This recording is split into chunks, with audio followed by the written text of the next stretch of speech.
All right. So we talked as the three amigos right after inauguration, and we really highlighted that we thought the first 6 months and specifically the first 90 days would be chaotic. We are about halfway through that or so, roughly. We're about 5, call it 6 weeks into this. I thought we should do a check in with what the boys think's going on with Trump in the administration. Are they happy? Are they upset? Talk about what is going on in the media. We can talk Doge checks, sovereign wealth fund, tariffs. Have no idea where this is going to go, but we'll start with Dion because I like to go in the order that people came in. Dion, what do you think? First 5 or 6 weeks, you happy? You concerned? What's going on? Oh, I copied that photo that says I voted for this and it's better than I hoped for. Keep posting that in every chat where, there's a lot of FUD out there, the fear, uncertainty, and doubt. The left is attacking the right. The right is trying to do enough things to where the left can't react in time. And so, some of it is you'll see, I think, Matt, you're in one of the groups with me, the Section 8 landlords, where the question comes up over and over and over from bots. They're not even real people. Oh, Trump's going to cancel the Section 8. All fair housing is going away.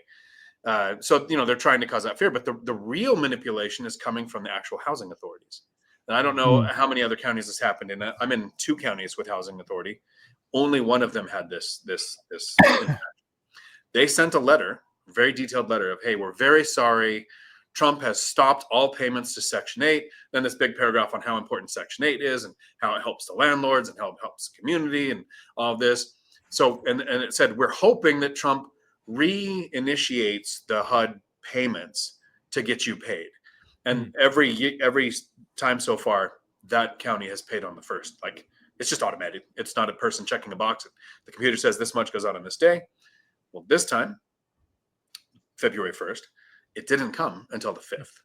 Almost all the leases have that 5-day grace period in Washington State where I invest. And so it came on the 5th. Well, the pause of government payments specifically stated it was not impacting Section 8. It wasn't impacting individual things. So it's this. Also, you guys know Chesla, her daughter works for the state and calls us every now and then with, we just got an email, the state employees, of how there's a hiring freeze, there's a wage freeze, there's a promotion freeze, all based on Trump stopping funding, which hasn't happened.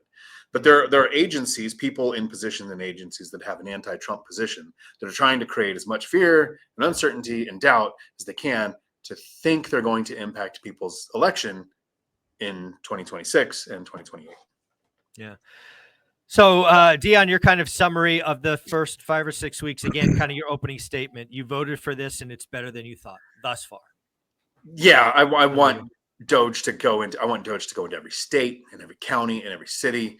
I'm all for it. And everybody's saying, "Oh, what about the people losing their jobs?" Well, if the job wasn't needed, why are we paying for it? I'm also I'm one of those weird rednecks. Why are we sending money to other countries when we have enough problems here at home? Yeah. Right. We got 22 service members going out every day. We got homeless veterans. We've got a homeless society in our country, and we're sending billions to other countries for Sesame Street in Iraq. Right. And yeah, some people go, well, that's not true because we didn't actually, and I'm going to try to keep this professional. We didn't actually send $50 million worth of condoms to Gaza. That didn't happen. It was sent to another country, but it was still $50 million spent for condoms outside of the U.S. I want more of it. So everybody on the left can hate me all they want. I have plenty of reasons to not like people on the right too. So if we ever want to attack that, I'm on board too. But I'm enjoying what's going on. All right. Well, I expected that from Dion, and I think Matt's even going to go harder. So let's see what Matt has to say over the first 6 weeks. Pucker up, Buttercup. This is going to hurt. It's going exactly how I hoped it would. I just like saying 4 more years. 4 more years. Enjoy. Pucker up. This is the way it's going to be. And you know what? We'll see how things are going after 2 years. You got to give anything time to work. So I'm all for that. People blaming Trump for higher egg prices makes them morons. Because it has nothing to do with him. Like, he didn't create the swine flu. He didn't create bird flu. He didn't create, millions of chickens being culled. It wasn't him. He wasn't out there making that happen. There weren't agents of change making that happen. So, for really, really educated people that will go to college, I expected more because they have not stopped paying any of the things that people are so afraid that they're going to stop paying, like Section 8, flat out, period, end of story. Every single check has still been in their bank accounts. They've still been fully funded. Now, the fact of the matter is, here's what the truth is. The truth is they're not allowed to hire. There are hiring freezes. Yup. That's how anybody does it when they take over a company. That's how it works. They hire freeze because they need to understand I need to assess and then caress what the result needs to be. So I love everything that I'm seeing so far. I think that they're going at the right speed, which is shocking because usually my biggest criticism is it's way too slow. And I think they're going fast enough. And so I think that everybody conveniently forgets that had Kamala won, that the market would still be throwing up all over itself right now. I think people have no idea what the alternative to where we are today is, because I know every single investor I talk to is upbeat and excited about the opportunities for 2025. And everybody was filled with dread when Kamala was looked like she was going to be the option based on all the fake news. Yeah. So it's someone who's certainly more to the center than both of you. I think that's fair to say. I guess there's a couple of things that I think about. First off, it's kind of going exactly how I expected. Rapid fire, executive orders, faster. I think Dion said this, right? One of the things that is interesting to watch is so much stuff is happening. The other side is it's like a tsunami. They can't, by the time they formulate an opinion, like 17 other things have already happened. So they're just being drowned out. There's no, I don't know, organized thought. It's just screaming and yelling, which is wild. It's like, it's not productive, right? Go do your thing. It's like Steve Carell and Anchorman. Loud noises. Yeah, it's just weird. But I do think, and I said this yesterday in my daily financial news, and people lost their freaking mind. I think Trump is, and again, I expected this. I think Trump has a risk of losing the consumer, right? Losing the middle class. And I don't mean losing them from support. I just losing the momentum, right? Because again, he had this great, like you said, Matt, he had this huge bump of enthusiasm. Yeah. Small businesses, big businesses. We all talked about it. I had executives in my circle in Silicon Valley that threw out their 2025 plans because they built a plan for Kamala that they'd had to throw away and start over. And all of them are like, go, go, go, right? Deregulation, growth. So it's all net positive. However, we are in that moment probably from now for another 6 weeks where there's not going to be enough actual improvement. Oh, sure.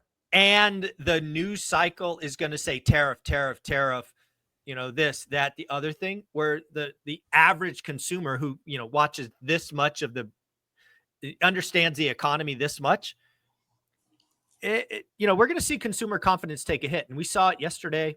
We saw the service sector go negative, right? It went into contraction last Friday.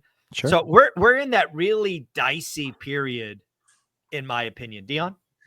So so it's not an echo chamber. It's okay that we disagree sometimes, right? Of course. Okay. The contrarian view. And here's why I think we're kind of safe as far as that goes. And some of this is from Patrick Bet-David. Right now, I'm an avid fan, watch him all the time. And they talk about the Pareto effect kicking in with the politics currently. We have the 80-20 thing going on. And it seems like everyone on the left keeps grabbing on to 20%.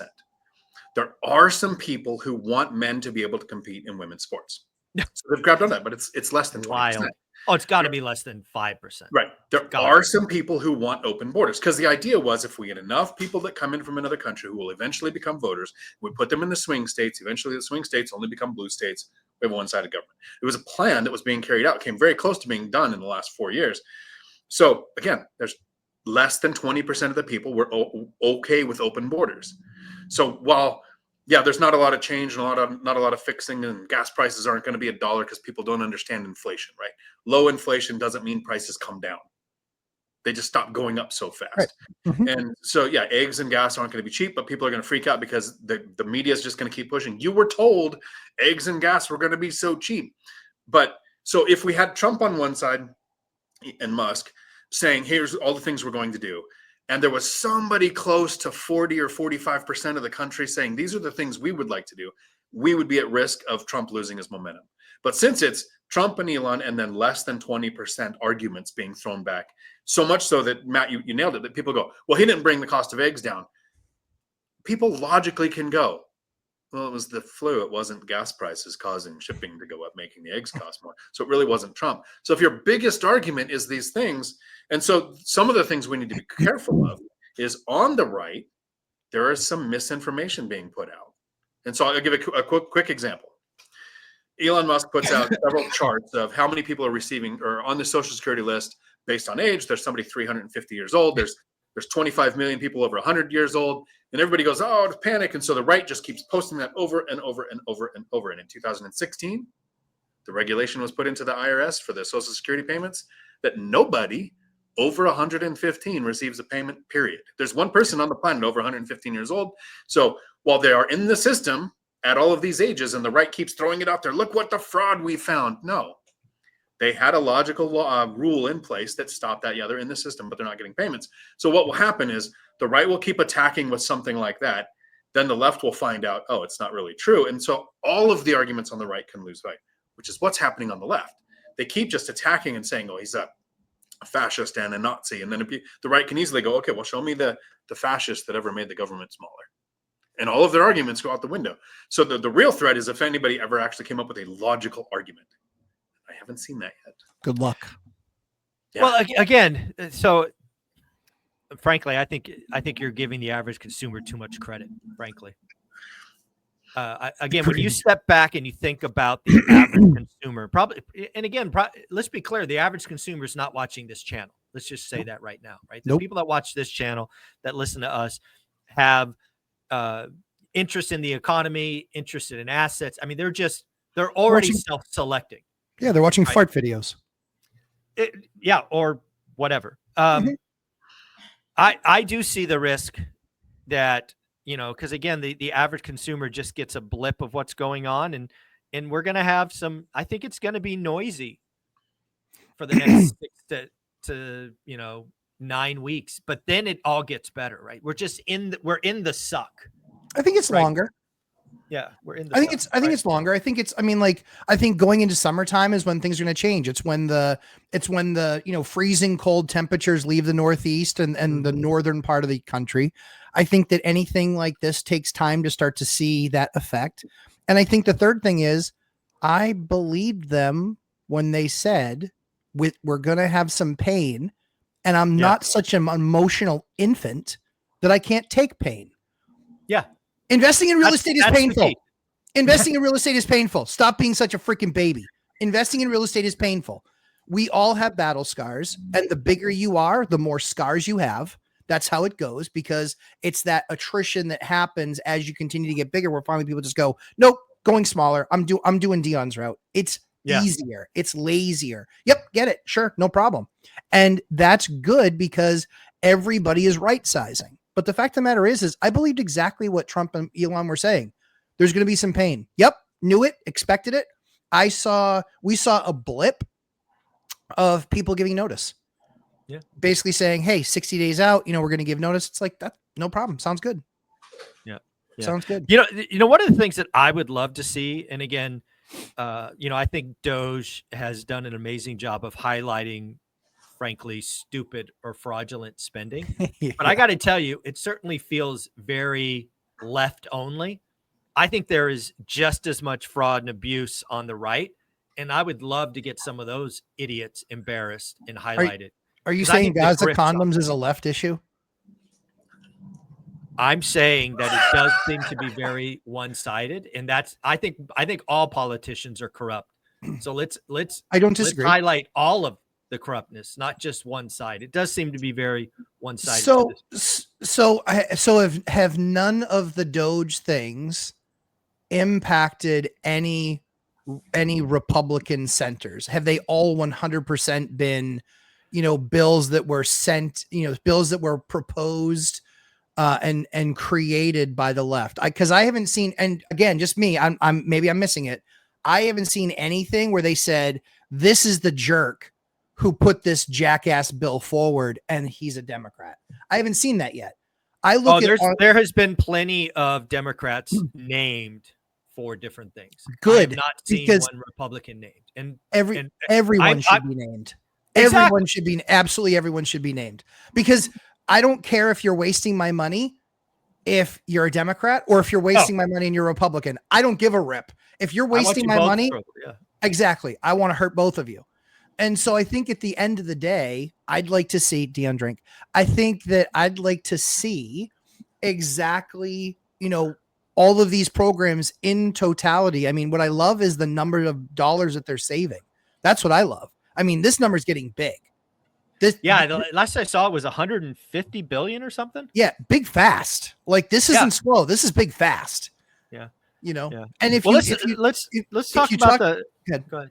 I was just gonna say, if you talk to all the big guys on Wall Street, most of them know, certainly venture cap companies, certainly hedge funds, big CEOs that have taken over a company that was fledgling and like turnaround specialist. I was a turnaround specialist. We would go in there, we'd listen to all of the things that were going on. We'd see all the ineffective and inefficient processes. And then we would say, here's what you need to do. But we didn't walk in the door and go, we're cutting headcount 20%. We walked in and we said, let's see everything. Let's see all how it goes. Let's see how everything works. And then we can start making recommendations on cuts. That's how it goes. And so the idea is every single one of these executives has said, you're going to have to cut deeper than you think and then hire back. And sorry, but that is the way it kind of goes. Yeah. So I'm curious how you guys feel. First, the saving amounts being announced and everything will need to be verified, because there's a bunch of that's not real, it's not happening arguments out there. But once it's verified and there's a certain amount, how do you feel about Doge checks? Because a lot of the people, I've seen a lot of the responses, the logical ones are, we have a 36 coming on 37 million or $1 trillion debt. Maybe we just throw it all at that. So I have an opinion, but I'll go to you first, Mike. It's your channel. How do you feel about the $5,000 checks? So there's a lot in that. First and foremost, who gets them? I mean, I think you guys know this, but the audience, there's 130 million households, something like that, in the U.S. Maybe 150. Let's say 150. More than half of those households don't pay taxes. Right. So if this is quote unquote a tax rebate, does it go to everyone or just the people who pay taxes? Should it? These are all questions I have. Next. So what's your answer? Stop. Next. I believe we're on an unsustainable path with our debt, 36, 30, soon to be 37.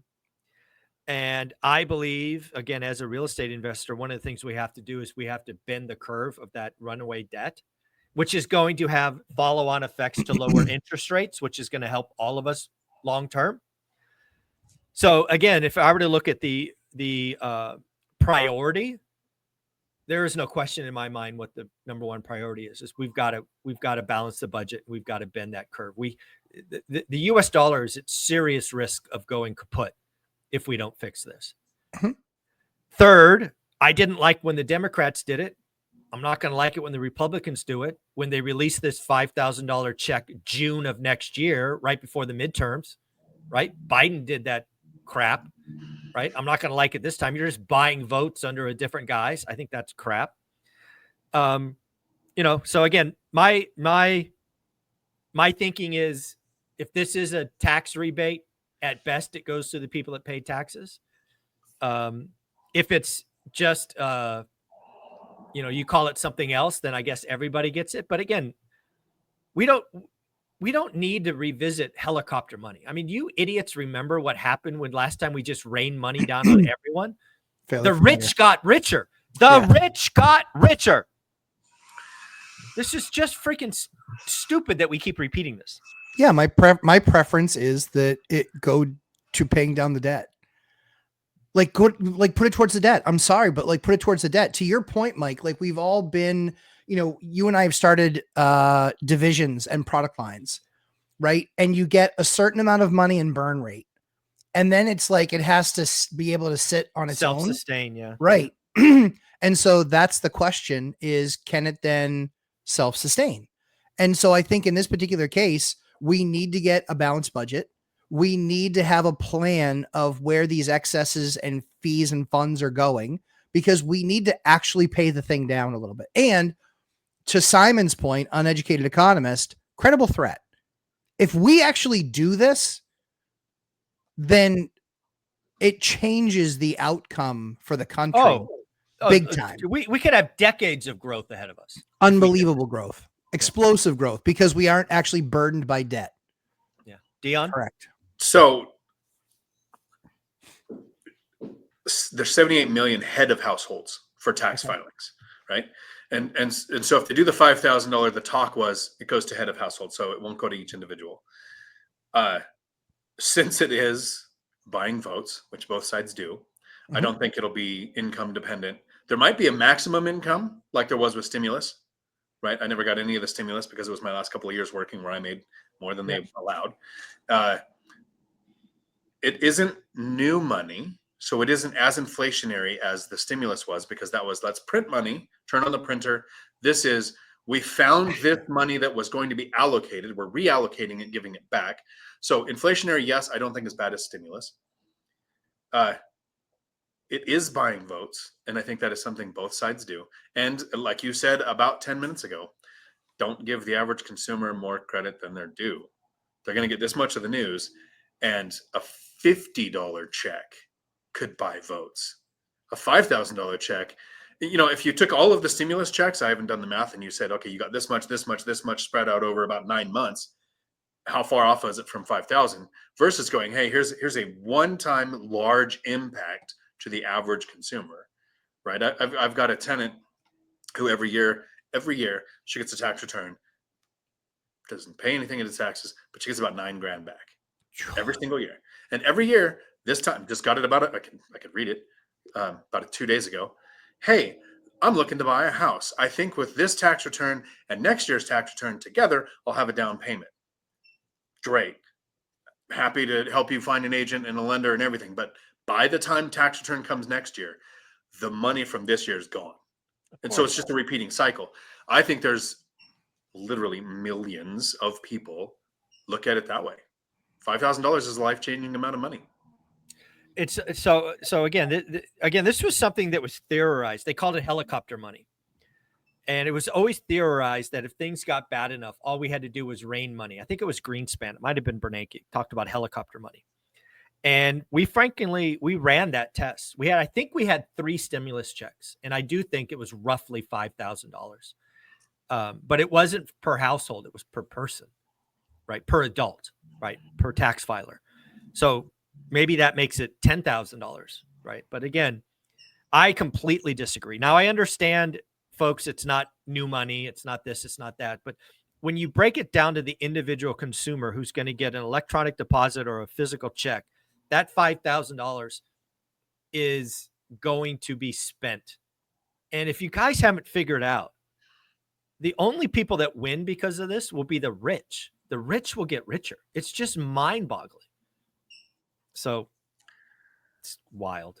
Or retailers, right? Well, that's what I mean, right? What are those? What are the richest guys on the planet owns? I don't know, LVMH or whatever the hell it is. Yeah, sure. Rolex just go out of stock because everybody's going to flex a Rolex for a while and they sell it for 50% off later. So a lot of the times the intent is to help the average person, right? They're going, hey, every average family, here's $5,000. Like in Washington State right now, we've got the rent control bill. Looks like it made it out of committee this year. The intent, stop price gouging on rents to the average tenant. Great. What happens? The rich get richer. I actually sent a text to all my tenants. We'd had a rent increase last year. We did the binder strategy with everybody because they talked about rent control. My intent this year was to not do a rent increase till next year, and we would do 5% next year. Yeah. If this bill continues through and becomes a law, the rent will go up 7% this year Every year. and Yeah, next no, year, every year going forward. Yeah, rent control is yeah. Again, it's yeah. So the same thing with here's $5,000 intent. Give money back to people that was taken and misallocated. Sure. End result, the people who own the assets have more money. It will be fast. It'll be sudden, and then everybody will scream, where's my next check? Well, let's talk about the sovereign wealth fund. This is something that European countries, typically commodity-rich countries, I think Norway has one of the largest sovereign wealth funds because of oil. Might have been the Netherlands, but anyways, it's not unheard of. I first heard of the sovereign wealth fund when the All In podcast was kind of pontificating about it. I think pre-election. I've now heard President Trump talk about it. Any kind of gut opinions on the sovereign wealth fund, Dion? So they're a lot smaller than people would expect. Even Norway, the largest sovereign wealth fund out there, is less than 100 billion. Right. So we've got entities, companies worth trillions. Yep. We've got a few individuals worth a couple hundred billion. Right. So the idea that an entire country would have a sovereign wealth fund, I would expect it to be trillions or hundreds of billions, and the largest one is not even 100 billion. So if the US makes one, which is, I've heard Trump talking about it, I've heard a couple of different podcasts talking about it, it seems to make sense that since we currently have a businessman in office, that we would have a businessman version of how the country makes money. What happens to it in 4 years is the question. Yeah. Matt, any thoughts when you heard about this proposal? Any kind of gut reaction? Yeah, I mean, I think the difference is that in most of those other countries, there's more continuity of government, and so I think that it's easier to do in those other countries. I would love to see it here, but to Dion's point, I wouldn't want to build one hell of a war chest for them to go fill their agenda of, men playing women's sports. And we have 100 billion to spend to make that happen. Right. So that's the challenging thing is what happens in 4 years when there's this massive amount of money sitting there. How is that then going to be used? Because investing principles between the left and the right are very, very different. Yeah. They just are. And so my concern would be what happens in 4 years. Generally speaking, the countries that have these massive sovereign wealth funds, there's a lot more continuity of government. And there's also a lot more social service, like, true, social medicine and things like that. And I can tell you I worked for a Canadian company, every single one of them around the dinner table had one nightmare story after another about their amazing free healthcare. Yeah. Yeah. I think a sovereign wealth fund for the U.S. makes total sense. I do think you have to put rules and regulation around it so it doesn't become a piggy bank. I mean, I think that's the worst Agreed. side. But when I think about, over the last, decades, the federal government has given grants or forgivable loans to take down new industries. I think Tesla is just a great example of that. And I think it's kind of comical that we haven't put a call option on all of those, like, hey, we're going to take 5% of the company or 10% of the company. And again, most of these grants and loans actually go to zero, right? The bet doesn't work, but you don't need very many successful call options to be significant. Yeah. Now, to both of your points, you'd have to put in rules in place about how the proceeds are used. Probably have to have 10 or 20-year lockups. That way you get past multiple elections. Yep. Sure. Right? Yep. So you have to put some rules in there. But I think monetizing the balance sheet and getting call options for the American population is frankly a great idea that I think is past its time. I think it should happen. Right? If we're going to make the loan anyway, why don't we put a 5% collar on it for the U.S. pop? And again, most go to zero, so no harm, no foul. But the few that hit could be rewarding. And to Dion's point, I think if you take, I think it's the Netherlands, it might be Norway.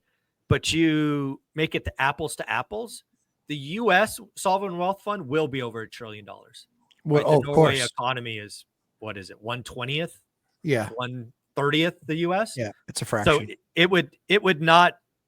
I don't think it takes a decade before the U.S. sovereign wealth fund is $1 trillion.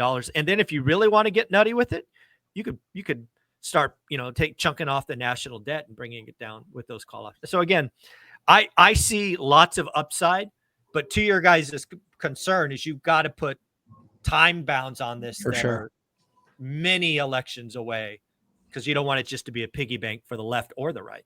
No, either side. Like either, because again, it's like, the challenging thing is that, largely one party spends a lot more than others because they want much bigger government.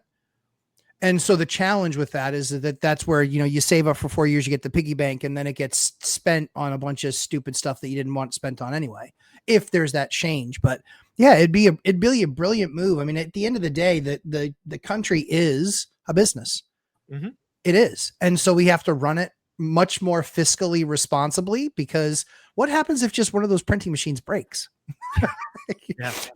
We're in trouble. So it's like they need to get more discipline around that, get smarter around that. I think the other thing too is that they could be doing a lot more, like the drill baby drill stuff. There's no reason why we shouldn't be getting a piece of that, and just saying, hey, sure, we'll open up that land to you. And previously that land was always closed, and you're going to pay us a land lease just like you would if it were private land. Yeah. I think just monetize your balance sheet. Stop giving away the farm. I agree. So I'm all for that. I don't know if you guys saw this. I have not dug into it, but it looked like yesterday the Senate passed at least a framework of, President Trump's big mega bill. Again, I don't know the details, but it appears that the taxes cuts are going to be. Oh, go ahead, Dion. So this is another one of those ones where there's a lot of misinformation going around.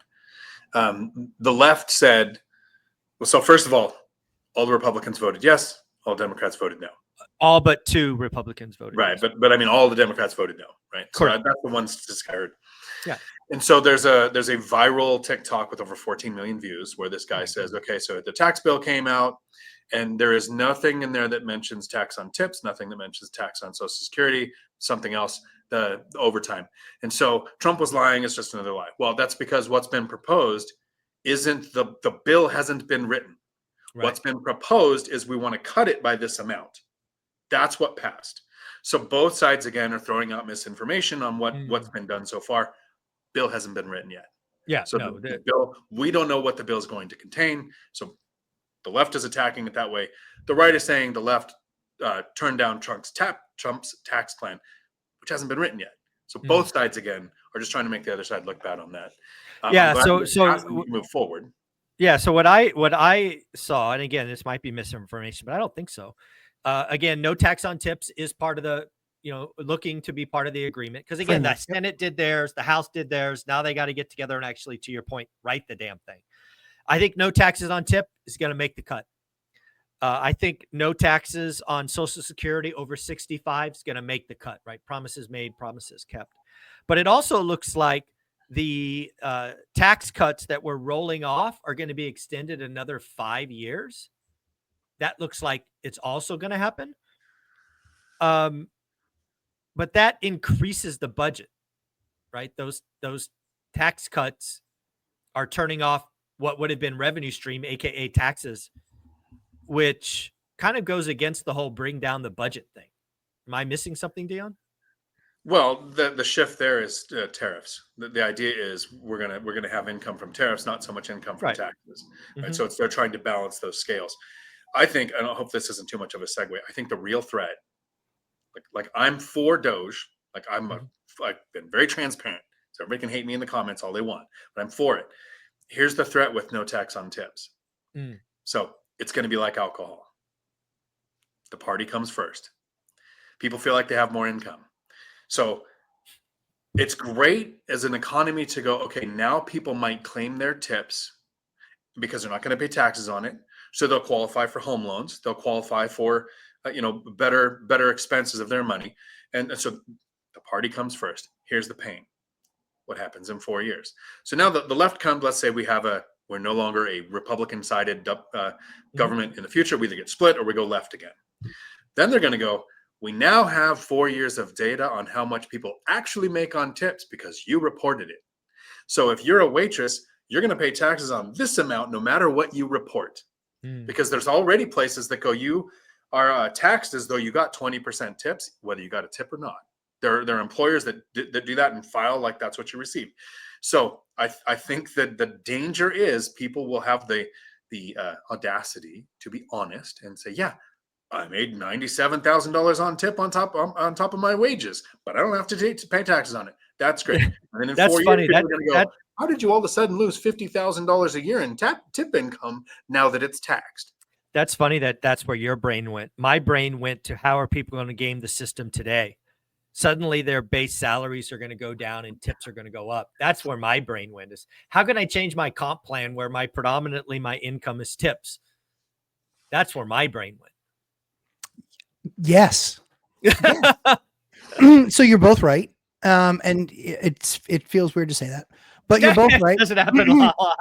But I think the key to this is exactly like Dion said, which is it's going to be interesting to see what happens 4 years from now. But Zub, to your point, I think I would love to see what happens right now with this, because this in and of itself, that is going to create a whole new group of potential homeowners. It's going to create, people. I mean, I have an idea. Why don't you just not be in line, shitbag, and just pay the taxes that you're supposed to be paying? Let's just do that. How about that? Matt, have you met people? Seriously. Yes. No, I know. That entire sentence. I have 400 tenants, Dion. I've met way too many people. And the issue, though, is exactly to that end. Like, we do things based on, like, we take what the defense gives us when it comes to taxes. But I file every penny that I make gets shown. We show it all. That's why even when we had an audit, we're kind of going through it, and he's like, well, are you nervous? And I said, I mean, should I be? Like, we gave you 13,000 pages. It created a 244 page tax document. Is it perfect? I mean, I'm sure I made a mistake because I'm just not that good. But at the same time, too, everything that we showed it. And so the fact that people can literally just, oh, I don't know, let's just game the system. Let's just screw everybody else. I should pay less. I should get a refund. Like, the whole reason that society works is because people have to take their own personal responsibility and pay what they're supposed to pay. Society stops working when we're doing things like we do them today. When people are just like, whatever I can do to get advantage. Here's the fundamental difference, Matt. Yes. And I think we've both been in this position, and I think we both have a different character than the average person. I know some very affluent people. Yeah. Right? I have some friends, $9 million is their net a year, right? Mm-hmm. That's kind of their income. I know the two of you make 10 times what I do. And I would say you have ethics and morals. I honestly believe that. Mm-hmm. I don't know very many. And if you go on any social media, the rich are the horrible, evil people. They had to do sketchy things to get there. The rich people have a lot to lose. And if they lost if you guys lost 50% of everything you have, you're still not going back to work. So you can sit there and say, and I can sit here and say, here's everything I made to the government. Here's the truth, transparently. I have friends and family members who are below the poverty level, who absolutely justify the lying, cheating, and stealing that they do because they're the poor. They'll say things like, well, Trump would lie on his taxes. Look, he didn't pay any. And then they go buy a $4,000 car. They take it to the DMV and they report it in for registration as non-working gift, $500, so they pay less taxes. But because they're poor, they justify it mentally. They justify it with their words. They tell everybody how they're doing it. So I think if you get to the point where the average person who's working for tips, it's not the waitress that has skills and has been doing it for 5 years and knows how to interact with customers to make $150,000 a year. It's the person starting out in their first couple of years that doesn't do their job very well, doesn't get a lot of tips, is making $30,000 to $60,000 a year, that's going to lie about it every day. Mm-hmm. And so I think there's enough of those people to where that's what's going to happen when they say you can now report tips and not pay taxes. They will all of the sudden be honest, and they haven't been. They haven't been for 50 years. Mm-hmm. They wouldn't be for 50 years if that money was taxed. Mm-hmm. And it's okay because they're poor in their mind. They've absolutely justified it. And then we're going to have the data. And we're going to say, this is how much people in these industries make. So good. This, you get audited, which is good. I'm with you. I want transparency. I want everybody audited. I want an even playing field. Even running a CDL school, my concern was never being regulated. My concern was being regulated, and then there are schools that are run by people who are unethical that weren't regulated. Correct. The unfair playing field is what screws everybody over. So if we can audit everyone, great, or audit no one. Like there shouldn't be a middle ground. Yeah. Well, let's do one more topic as we kind of wrap this up. I do think there's one thing that President Trump and Scott Bassett are focused on this time that they were not focused on last time. Last time, I believe Trump was fascinated with the stock market. He saw the stock market as the measure of his success, my opinion. I think this year they are correctly focused on the 10-year note. And I don't know if you guys have realized the 10-year note's down 50 basis points in the last 4 or 5 weeks. Yep. Now, is that a sign that they're focused on the right thing? Is that a sign that a recession is finally here? You know, what's going on? But Matt, it does seem like they are focused on the right thing, and that is the 10-year note. What do you think? I think so. I mean, I've loved watching rates come down. I love hearing stories about some people getting in the 5s. Yeah. You know, and not on brand new construction. You know, that's pretty cool. So, I mean, again, I think that the challenging thing is I think you can call out any one specific piece and make a negative case against it. I think that that's been the problem, is that government's just been one stupid meme soundbite, you know, for far too long. And if we can, I'm willing to look at it 3, 6, 9, 12 months, right? Just like we looked at when we ran companies. All of us ran companies and divisions. And we would say, okay, well, how's this trending? Okay, well, what's our velocity? What's our trajectory there?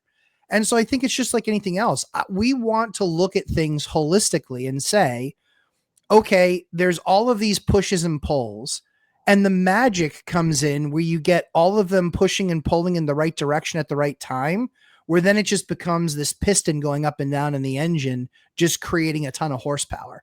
So I like that it's gone down. I think they are focused on many of the right things. I think it's credible threat with continuing to have Doge reduce the amount of money that's being spent. I think with what they're doing, it's making people's jobs a lot easier, because I think that it's actually showing that, hey, listen, you're not going to have to come up with a story or rework numbers or figure anything out. Like, we're showing that we're going to take some pain. We're showing that there's reductions in areas where people care about. And the fact of the matter is that they're going to be, you know, you're talking about this year buying a house is probably going to be a full percentage point lower than where it was last year. Wow. Think about that. And then think about another 6 months from now that could be 1.5 or 2 points. I mean, Mike, you're going to be well positioned, right? Because I think you're still going to be in the mix of the chaos of the commercial market. Yep. You're going to be well in position to say, hey, now might be my time to do my trade out. Yeah, no, I mean, if it goes that way, the you know, the grand vision of a bunch of 1031s out of houses in the commercial would be like freaking nirvana. Yeah, wild. We've done for the last 6 months because we felt like where pricing was in our area, and we've seen pricing come down in our area, not aggressively, but we've seen it come down. We've also seen it go kind of flat. But it's worked well for us. We've gotten into other assets that are still appreciating.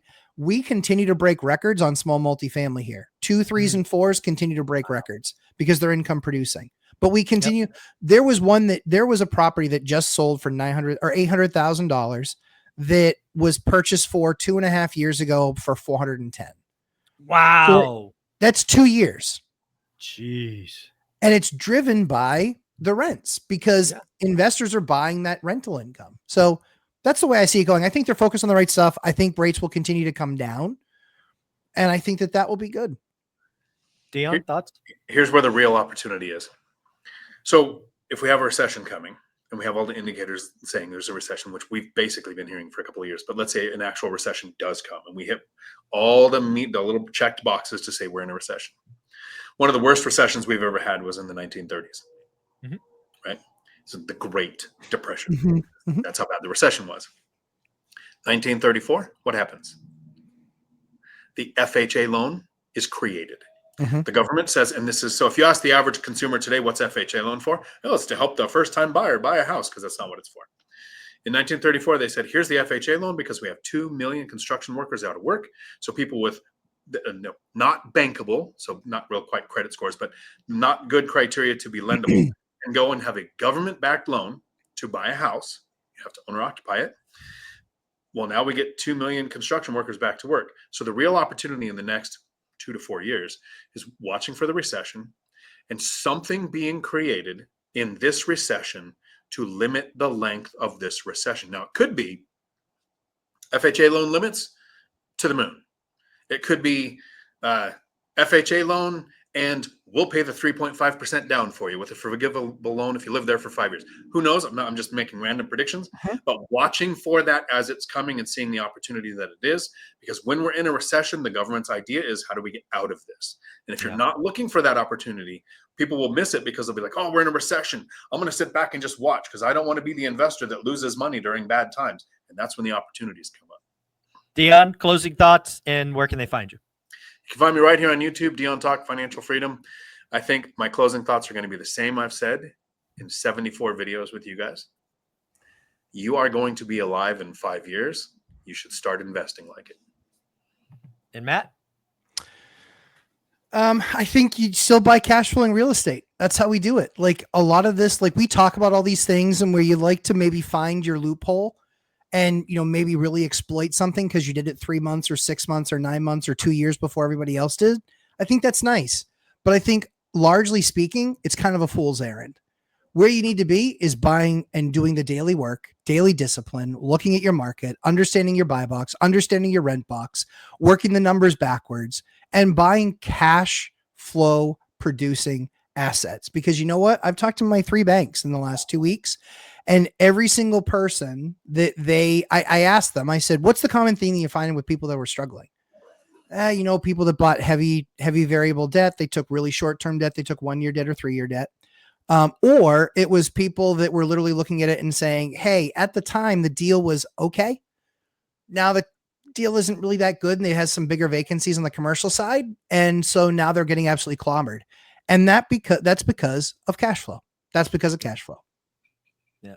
Guys, at the end of the day, this is where we are in Trump's presidency, 5, 6, 7 weeks. I'd love to hear what you guys think. Again, anytime you mention the word Trump, you do go one way or the other. I would ask you to look at the economy, look at rates, see what's coming. Again, I do think the first 6 months will be chaotic. I do believe that 2026 bodes well, but we've got to get through the next 6 months or so. Gentlemen, have a great day. Thanks again. Thanks, Sub.